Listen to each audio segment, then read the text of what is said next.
क्या भारत में Telegram ban हो जाएगा, और अगर बैन हुआ तो फिर टेलीग्राम का दूसरा ऑप्शन क्या है?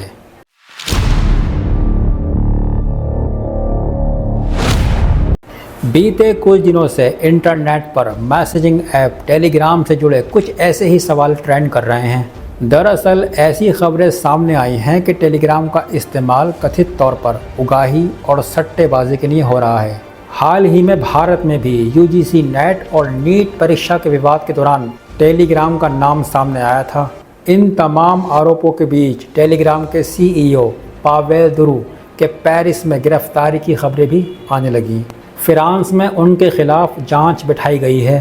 पेरिस में प्रोसिक्यूटर्स के मुताबिक पावेल दुरु को हिरासत में नहीं लिया गया है, लेकिन उन्हें जुडिकल निगरानी में रखा गया है। 39 साल के अरबपति पावेल दुरु को $5.6 मिलियन का भारी भरकम अमाउंट का भी भुगतान करना होगा। दुरु पर आरोप है कि टेलीग्राम पर हो रही क्रिमिनल एक्टिविटीज़ को रोकने में फेल रहे। मैसेजिंग ऐप टेलीग्राम के बारे में कहा जा रहा है कि नशीले चीज़ों की तस्करी, चाइल्ड सेक्सुअल मटेरियल और धोखाधड़ी के मामलों की जांच में इस ऐप ने अधिकारियों के साथ सहयोग नहीं किया। हालांकि टेलीग्राम ने इन आरोपों से इनकार किया है कि वो इस तरह की चीज़ों को रोकने में फेल रहे।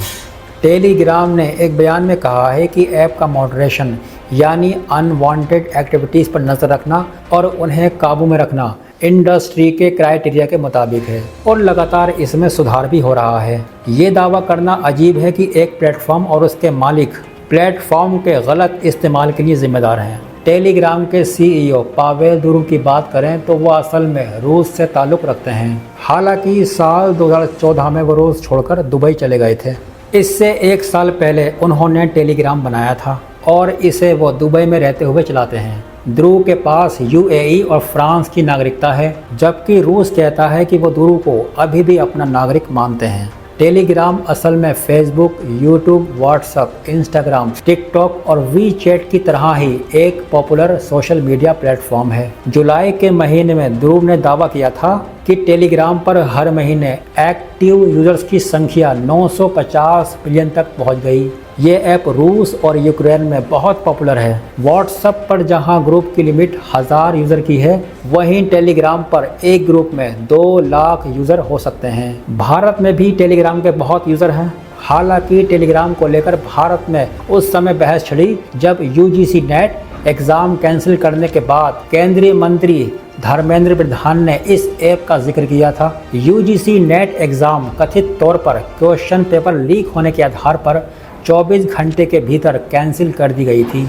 इस पर केंद्रीय मंत्री धर्मेंद्र प्रधान ने एक प्रेस कॉन्फ्रेंस में कहा था कि ये क्वेश्चन पेपर डार्क नेट पर मिले थे और इसका सर्कुलेशन टेलीग्राम पर हुआ था। वहीं इसी साल अप्रैल में मार्केट रेगुलेटरी इंस्टीट्यूशन सेबी ने भी टेलीग्राम पर शेयरों में हो रही सट्टेबाजी की जांच की बात कही थी। सेबी का मानना था कि इन चैनलों पर कुछ लोग शेयर के भाव आर्टिफिशियल रूप से बढ़ा या घटा रहे हैं और आम निवेशकों को इनसे बहुत नुकसान हो रहा है। अंग्रेजी अखबार द हिंदू में छपी एक खबर के सूत्रों के हवाले से कहा गया है कि आईटी मंत्रालय ने गृह मंत्रालय से भारत में इस बारे में सिचुएशन की जानकारी मांगी है और कहा है कि अगर कोई वॉलेशन होता है तो इसके बारे में भी हमें बताएं। लेकिन आपको ये वीडियो अच्छा लगा हो तो प्लीज़ हमारे चैनल को सब्सक्राइब करके ज़रूर जाएं। बहुत बहुत शुक्रिया।